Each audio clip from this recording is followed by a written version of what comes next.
Washington has a crucial recruiting weekend ahead.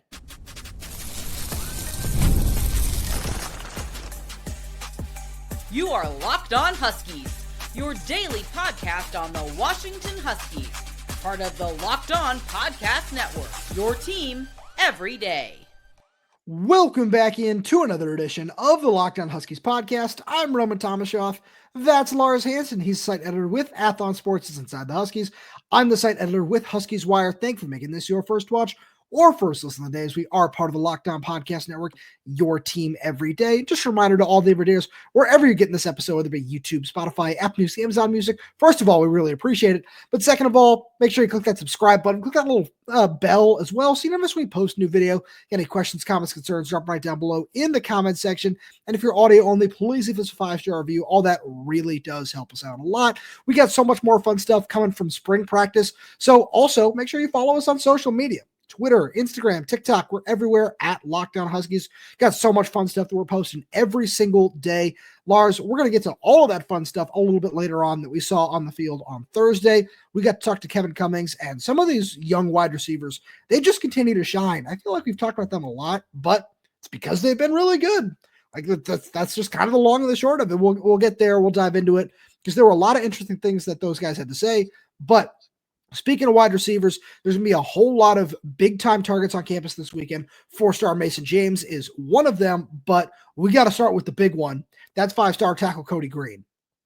Yeah, this is the one where you look and think, again, you're not going to get his commitment this weekend. Like, nobody is. But the whole point is, it's the favorite word that we should probably almost have like a banner at the bottom of the show. Foundation.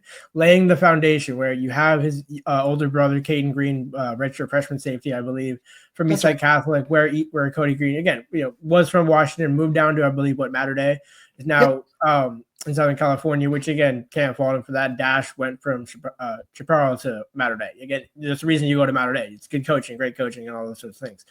But you look at Kodi Greene and think, man, anytime we talk about keeping West Coast guys home on the West Coast, like, offensive linemen don't come along too often, like true 5-stars on the West Coast. And the fact that, you have some family ties, and that's not the only reason you got him, but I'm sure, again, the brotherly program that Washington is, that's a little part of it. And so the opportunity is there. Like, the only school that has that right now is Washington. And so getting him around the program again, at practice, not just for like a junior day when it's just around other recruits. Like, I think that'll be cool. He gets to watch his older brother and think, it'll be cool. Like, maybe reconnect some things and just lay the foundation for that long-term official visit, which should probably be in the fall. Right. Where, that's certainly a bridge where, if they're able to set one up with him this weekend, fantastic. If not, that's certainly a situation to monitor. But where, he's also got visits set up with USC, Texas, and is still committed to Oregon. So there's a lot going on there that's really interesting. But with Washington, it goes so far beyond where you make a lot of great points, where being it from the state of Washington, but it's also just having relationships with other people on staff, where I'm sure getting a chance to talk with Michael Switzer and everything like that is very helpful for him as well. But it's some of these off-field guys, right, where I'm sure a lot of these guys who have stuck around the program, like Jake Crawford is somebody who stands out to me, the director of player personnel, where somebody who has certainly been just in that camp of recruiting for a long time. I'm sure Marcus Griffin, who, used to work over at Ford Sports Performance in Bellevue, is another guy where he's certainly got a long relationship with Kodi, where having all of those different guys being able to play a part in his recruitment is something that at the end of the day could win you the day. Will it? That remains to be seen. But it seems like Washington might be in a better spot for him than some people think at this point in time, where USC is going to be hard to fend off at this point in time for anybody. With the way they're recruiting, with the amount of guys they want to take in their high school class, that's going to be really tough. Oregon certainly has, everything else that has helped them on the recruiting trail for a while. Texas, in that same vein, has always been just hard to fend off in that regard. But this is going to be a really big battle that Washington certainly has a shot at. Let's just put it that way for right now, because there's a lot to monitor there. But Lars, another guy who's coming up that we got some questions about a few weeks ago when we wanted to make sure we went in depth on him a little bit, is 4-star wide receiver Mason James, where he told Chance Simmons of On 3 a few weeks ago, hey, I want to make my decision sooner rather than later. And that hasn't happened yet, which, as we both talked about, was a positive for Washington then, and is even more of a positive now where he announced on Thursday afternoon, hey, I'll be in Seattle this weekend, which is a really nice sign ahead of his official visit in early June. If you think about it, it's almost the reverse, paying back what Kevin Cummings did, where Kevin Cummings went out to Oklahoma twice during the winters / the last time coaches could go out on the trail and recruit and visit high schools. Now he's coming because he came in, I believe, for the junior day. Now he's coming back again for this one. So you're talking about 2 visits unofficially in the span of, call it, 3 months. That's significant. And so with James going out to Seattle twice and Kevin Cummings going to Oklahoma twice, it's kind of reciprocal, where I know he was down at Texas recently for an unofficial visit as well. So again, we're talking about these big times. That's the nice thing about Washington and all these battles, where I think they're in a great position for Mason James, just like Kodi Greene. But the thing is, you're also battling Texas, other blue bloods. So it's a matter of, you're not fending off, no offense, there's going to be some strays here, Oregon State or, Utah State. Again, I love what Joe and those guys are doing down there. So again, there's no strays intended here, but just, it's different when you get a commitment and the other 2 schools are, Boise State and Cal. It's like, okay, it's awesome. He's a decent player, but you want to be on that upper echelon, because when we talk about these 4-star receivers coming in, the next year is still needs to be more 4-stars. It can't just go a 4-star haul and then we'll have a couple more years before we have another haul. You need to keep replenishing that, and Kevin Cummings has showed he can do that. Absolutely. And that's one of the big things about it. We're going to get to that in a few minutes as well. But that's one part of this. And the other one is it's been no secret with the way Washington is recruiting receivers this year that they are all in on Mason James.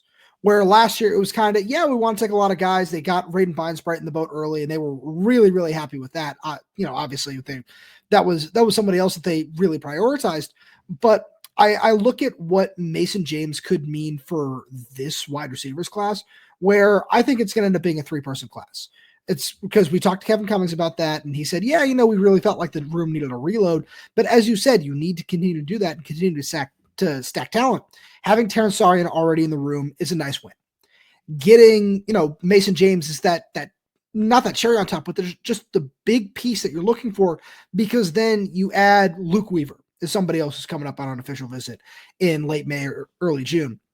I look at a guy like that, and it's adding those 3 guys together is just what you want to see from a receiver class like this. Whereas, if Mason James pushes his way on the field right away, great. If Luke Weaver does the same thing, great. You're happy with that, because it's the cream is rising to the top. And that's the most important part of this, is just finding ways to continue to stack and add and make sure that room is, because the best example to make here is we saw what it looked like in 23 compared to 2024, where it certainly wasn't bad by any stretch of the imagination in 2024.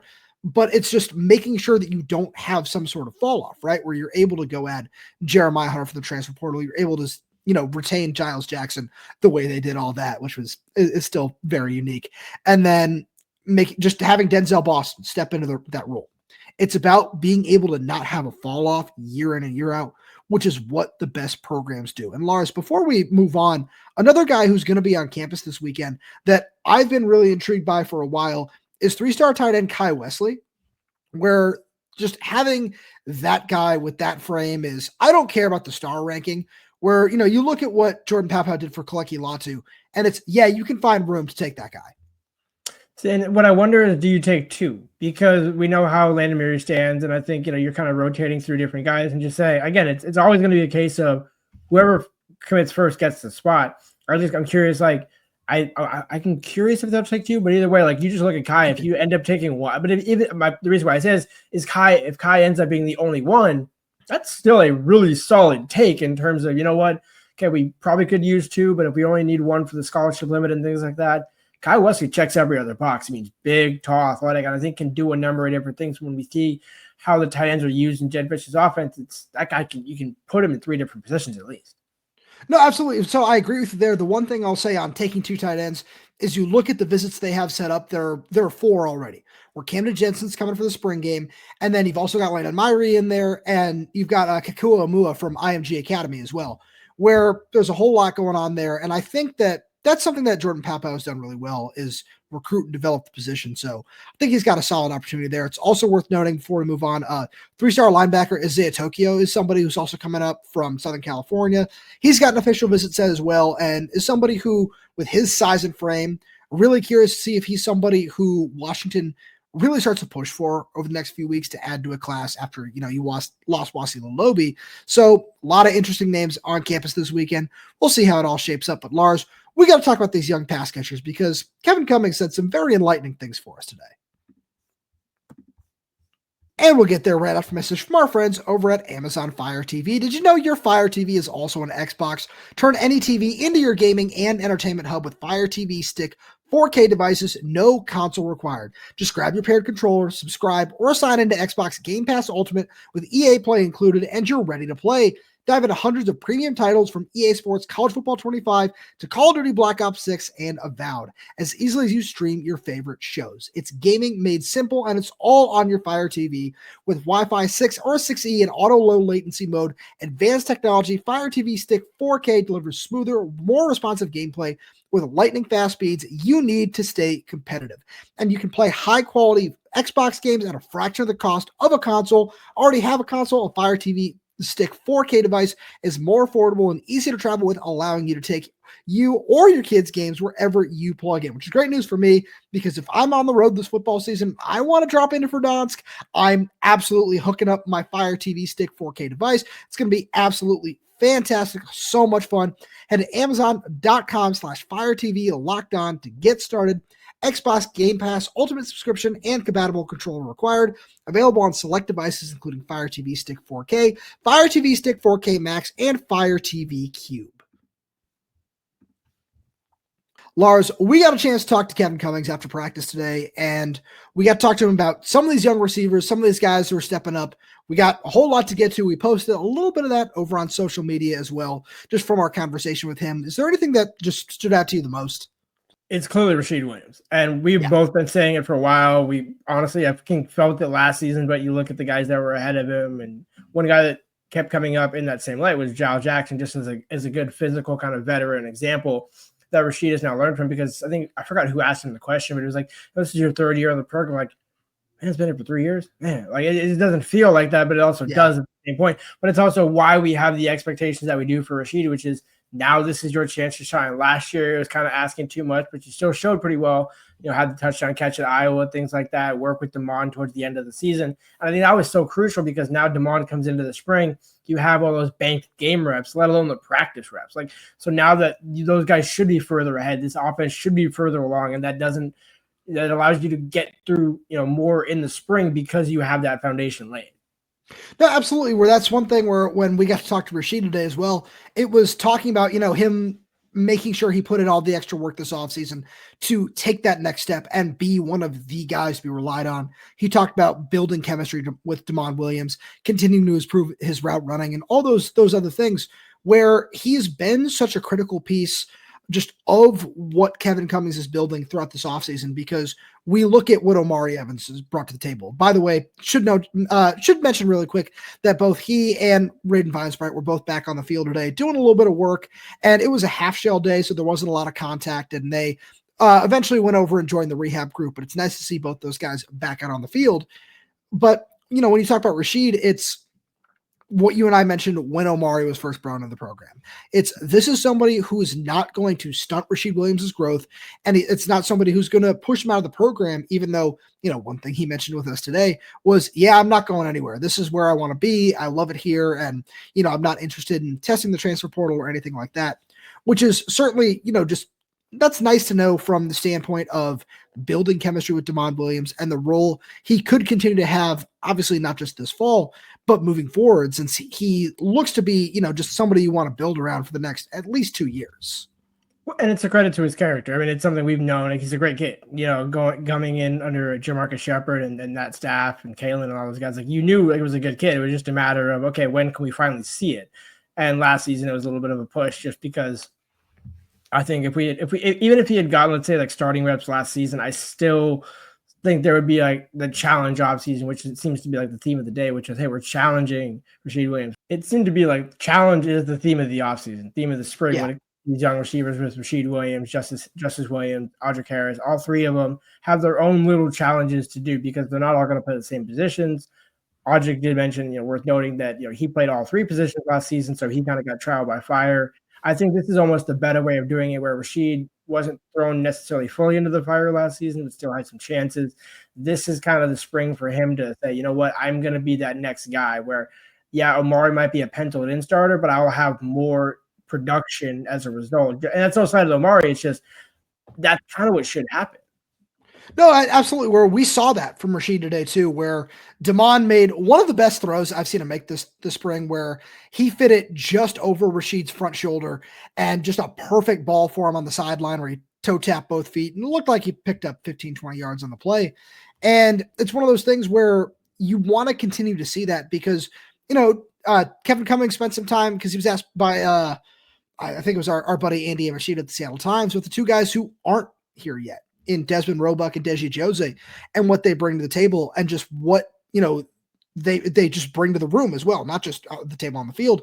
And it's that mentality of, we have so many guys that really are just talented receivers that can push for playing time right away, which seemed to be a big theme of this, right? Like when Marcus Harris came in back in December, it was a big theme of that of, hey, this looks like somebody who can find his way on the field right away. We've seen him make plays at different points during practice. I think there are a couple of little things that he still needs to clean up that, a lot of guys do. And a lot of it is chemistry stuff, in my opinion. But where, just as he continues to work with Damon Williams, Kai Horton, everything like that, these are things that'll work themselves out. But he was somebody who looked like, hey, if this guy is, playing, as you've said, playing 4, 5, 6 games this fall, we're not going to be shocked because he looks physically ready to play. And Chris Lawson, I think, has proved that as much as anybody. And we've obviously talked about him a lot, but we saw it again today where there's a whole shot down the right sideline from Kai Horton where he picked up like 40 yards. The agenda was strong, and the agenda is going to continue to be strong. And again, it's one of those where that's the depth that we're talking about, where that's why you took 5. I think Andy also asked about, what was the thought in taking the whole this big receiver class? And it was kind of just reload. We'll just figure it out. We can stagger the class where, maybe Desmond and Jose end up redshirting and 3 play, or 3 redshirt and 2 play. I would imagine. Here's a safe. It's not even really a bold prediction, but I'll call it bold. I would say at least 2 of the 5 freshman receivers will play more than 5 games. Like, it just would not surprise me, because Kevin Cummings did tell us last spring the rule is usually at least one of the freshmen plays. Like, whether it's 7, 8, 9, however many games, they will find a way to get at least one freshman to burn their red shirt, like Audric did last year. This season, I think it's going to be Chris Lawson, and then the curious thing is going to be, is it going to be Deji? Is it going to be, or, whoever, Raiden? I think that's what's going to be curious, is which one of those other guys seems separate, because Chris Lawson's been the most consistent of those guys. I agree. Right now I would bet on Raiden Vinesbright, where obviously we've seen him the least this spring, but I think it's just kind of the skill set and the flexibility he brings to the table in the way that Audric Harris did last year, where Audric talked to us about running with the first team whenever Denzel needed a breather at any point last season. And I think we might see a similar thing, just a similar plan is probably the best way to put it, for Raiden Vinesbright, where there are so many different skills that he has just already that you saw in the junior film, you saw a little bit in the senior film before he got hurt. And it's, we saw a few things from early on, and we haven't seen him for a little while. But the more I watch him, the more I just say, yeah, if this guy, is, I don't want to say contributing at a high level, because that's just not the role that I see for him right away with some of the guys in front of him, right? Where we talk about Denzel Boston, Omari Evans, Rashid Williams, Kevin Greene is a name we haven't mentioned, but Kevin Cummings gave him a shout out for his blocking and just the way he's able to, which is, something you and I have talked about as being very important as to whoever is going to start in that slot role. But just having somebody like Raiden who can stretch the field vertically and can do some things for you underneath, where, whether it be just getting the ball in his hands on a screen play or anything like that, having somebody who can just fill all those different roles for you is so important.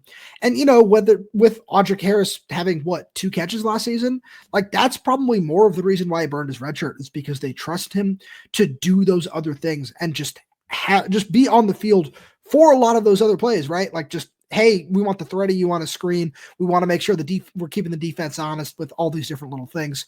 And obviously they didn't come to fruition, but that doesn't mean that this coaching staff doesn't have a plan for that, which is just a really intriguing thing when it comes to the development of some of these guys. And Lars, speaking of development, we saw the defense take some big strides on Thursday.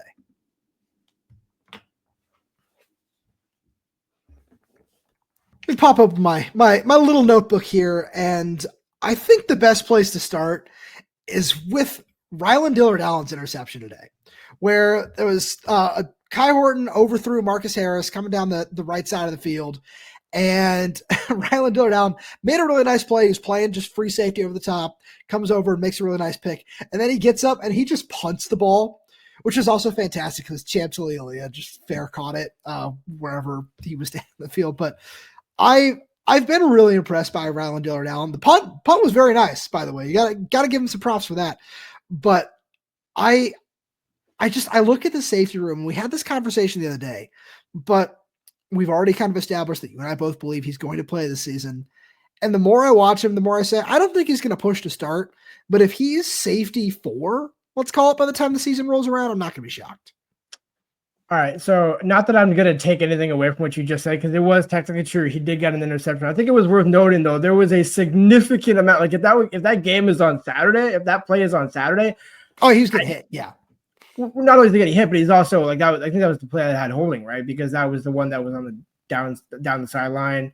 I think so. That was the one. So there was, because I remember like the near sideline was erupting, like, "Hey, ref, how was that?" And the ref even smiled, and he's like, and I'm just like, I think those refs keep their flag in their pocket, man. I respect that.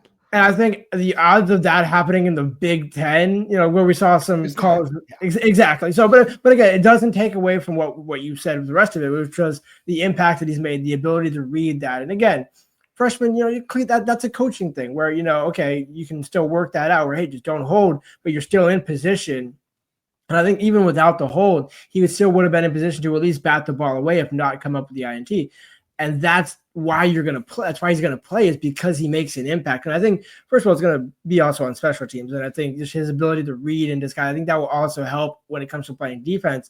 But yeah, when you look at that safety position, I one or two, no, 3, 4 certainly are in play for him. Especially when you look at, again, by the end of the season, I think we'll look and say, if he's in the top, call it, 4 or 5 for snaps at safety, like neither of us are going to be surprised.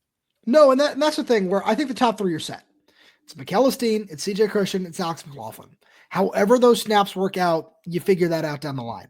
And then I think behind that is where you have a battle, right? Where it could be Paul Menke, it could be Vincent Holmes, it could be Rylon Dillard-Allen. And that's the thing where it was, why when Peyton Waters left, you and I were saying, hey, this is a big loss in terms of the talent, because we didn't think he was going to be the player that transferred out of the room, but we knew it had to happen was because of this, because you have so many talented bodies at the position already that there's going to be some kind of attrition at some point in the process. So it's something where I think Rylon is one of those guys that could rise to the top because of his talent, because of just the pure speed that he has as well. He's going to be one of the fastest players on the field of all time, and that's all really important. But Lars, we got to get to what you mentioned, where there was a whole lot going on the line of scrimmage because the defensive line had a good day. There was one play where I can't remember who the offensive lineman was, that Anterio Thompson just walked right back into the quarterback for I got to use air quotes here, a sack. But he's just continued to be so impressive to me. It really makes me wonder, like, how did he not pay, like, for whatever? I know, again, it's not a dig in any way, shape, or form. It's just like he looks like a Big Ten lineman. If he played at Iowa, I'd be like, yeah, checks out. Like it's just a mauler along the defensive line. I wouldn't have guessed that he had to go to Western Michigan to prove that he could play, and now come to Washington to show that he could do it in the Big Ten. But you just look at him, and it's like, man, like we thought it'd be like hey, that's a good depth piece. It's like, no, that's an impact piece. That's a guy where, again, whether you say starter or not, because again, similar to the safety position, that's going to look 3, 4, 5-man front. The starters are going to be what they are. The depth chart is going to be what it is, and it's just kind of a focus on the snap counts, so focus on the alignment and those sorts of things. But yeah, he's been an absolute game wrecker, and I think again, it's a credit to Jason Kabusi if he's able to get that out of it, and maybe it's also the opportunity at Washington where it's like, hey, similar to Max Free, CJ Christian, and others, where it's, hey, I've been to JUCO, I've been to lower levels. This is my chance. Like if I'm going to make it to the NFL, I got to show it here at Washington and in the Big Ten. And again, credit to Washington, because that means, hey, especially how early they took his commitment too. It wasn't let's see if we can find one more guy. They prioritized him early on, so that was a big statement. Absolutely, and it's one of those things where you talk about prioritizing him. When you look at the film from his time at Iowa and Western Michigan, you see why, right? It is he's exactly what you want. Where having the Big Ten experience from Iowa is nice. but it's also just a big physical athletic body who can be part of rotation and can do something that, you and I have talked about a lot, is win one-on-ones in this Ryan Walters scheme, where obviously there are going to be a whole lot of different things going on the defense. But if you need to line him up against a guard and need somebody who's going to collapse the pocket, he's going to find ways to do that for you. So I really like what he brings to the table. Tatayo Uyunglele also got in the backfield for a sack today. And in the same vein, right, where with him, whether it's inside or outside, you're going to find a way to get this guy on the field. And he's found ways to be productive throughout his career at Arizona. And it's going to be a very different challenge for him in the Big Ten. But at his size, he's very athletic for his size as well, where he's not like, I know I've said this before, but he doesn't look like somebody who's, 6'4", 6'5", 280. Like, he's built very, very well, and he's found a way to be productive. And I think he wins in more than one way, where I feel like when I watch him, he's somebody who, you might expect a certain thing from him when he plays on the outside versus when he plays on the inside, but he's got a very nice plan of attack when it comes to rushing the passer. And I think this scheme is going to find a whole lot of different ways to free him up and get him into the backfield. Yeah, because of the versatility. Like that, I think you touch on exactly with that. That's why you go and get a guy who obviously Jason Kabusi is familiar with, but then you pair him with, as you mentioned, Ryan Walters scheme, but it's all right, turn him loose. Like, I already showed you what he could do at Arizona. I know I can coach him. I know I can develop him even more because obviously, got more experience now, a couple more years under his belt. But it was also like that type of addition where when you looked along the defensive line, what they needed to do, you didn't just need to add size and bodies. There was like different types where you have the Simone Pepas and the Logan Sagapalus, the big, pound sandwich of the big beef, if you call it that. Yeah. And then you have the Tais and the Anterio Thompson's guys that can, and then you have the Jacob Blaines and the others where you have 3 or 4 different body types that you play, but they all play along that same front. And that's what's so going to be so intriguing about Ryan Walters and how he's able to maximize it, because again, we see it at practice, but then, I'm curious, over the summer, do you add more things in, sprinkle some stuff in, whatever? How does it look in the spring game? All those sorts of things. But yeah, like I remember just watching him stand up and then knowing he can also have his hand on the ground. The sky's the limit for him and we saw like the production he had at Arizona. So it's not like we don't think he can produce. It's just how high I think is the ceiling is what I'm so curious. Like if he's like, a day 2 guy, can you make him even a day 1 guy, that type of thing. So Lars, what else did I do on the field on Thursday? Okay, I'd be remiss here, because we're not at the end, but we're nearing the end. We got to get some special teams talking here every now and then. I can't quote him verbatim, obviously, but the impact that Chris Petrilli is going to have on the special teams, massive, massive. You were there standing right next to me, so again, that's why you can kind of express in certain ways. I know exactly what you mean when you say this. Yeah, exactly. So I just wanted somebody else to confirm here, but one of those things where having that coaching dedicated to special teams, all those little details, where that really seems to be kind of the overarching unspoken emphasis of spring is, hey, everything in the foundation is laid, all that stuff. Everybody knows what we're doing. But in order to go from 6-7 wins to 8, 9, 10 and into the playoffs and beyond, it takes refining those details. Audric being in the right place, all these guys being lined up. Jonah Coleman saving Adam Muhammad from falling into the end zone and downing a punt by Caleb Williams at the 1 yard line or like half yard line. It's those little things where, man, if you can flip the field like that, and again, I don't know if Adam Muhammad is going to be a gunner at any point in his career, but I mean, he's got speed, moving, he's got the size. I mean, you could put Adam Muhammad probably a punter and he'd figure it out. But my point in all this is to say, like, having those dedicated coaches, I think is really paying off. And just one thing where it's not a huge thing, but worth mentioning. Yeah, where I'll just describe the drill a little bit better, where Chris Petrilli was running a drill where there were 2 punt gunners they're trying to coffin corner a punt basically and keep it out of the end zone. And one guy was supposed to get behind the other depending on which way the ball was going. And as you said, Caleb Wilson was throwing it. Sometimes he was bouncing it and spiking it. And it was all about just reading and reacting to the drill, or just to the ball itself. And it was a lot of fun to watch because I've gotten a couple of questions about this on Twitter, especially where it's Chris Petrilli's energy. It just seems like something that, is very hard to miss on the football field. That's absolutely true. First of all, that is 100% true. And it's one thing where we've seen him bouncing back and forth with different position groups. And last spring, we saw them working on a lot of special teams drills. And now not only having Chris Petrilli, but Greg Froelich as well, where when you're working these full team special teams drills, it's really nice to see what having a couple of dedicated coaches for that can do. And this drill was a great example of it when, he's getting on guys for, you got to make sure you're calling it correctly. All those different things, as you said, we can't repeat verbatim what was said, but it's nice to see the impact that can have, because you and I were talking about the last thing we want to get in here where, let's act under a hypothetical world where Jack McAllister entered the transfer portal, where he comes back. If you can shore up the gunners for him, he averaged a career high 43 yards per punt last year. So put a little bit better gunners around him where somebody is coming in the transfer portal as a punter. That just seems to be the most likely name as this point in time for multiple reasons. But if you put a better coverage team around him, maybe all of a sudden that shores up the special teams unit and your defense looks a lot better. There are a whole lot of things that having a strong special teams unit can correct. Lars, as always, thank you so much for being here. Thank you to all everydayers tuning in. We really do appreciate your support. We got so much more fun stuff coming for you throughout the offseason. So please make sure you subscribe wherever you get your podcasts. So that's YouTube, Spotify, Apple Music, Amazon Music. We're there. We're everywhere. We're updating this channel for new content every single day. So make sure you click that like button, click that little bell so you never miss when we post a new video. If you have any questions, comments, concerns, drop them right down below in the comment section. And if you're audio only, please leave us a 5-star review, as it does help us out a lot. Thank you so much for tuning in, and we'll talk to you on Monday.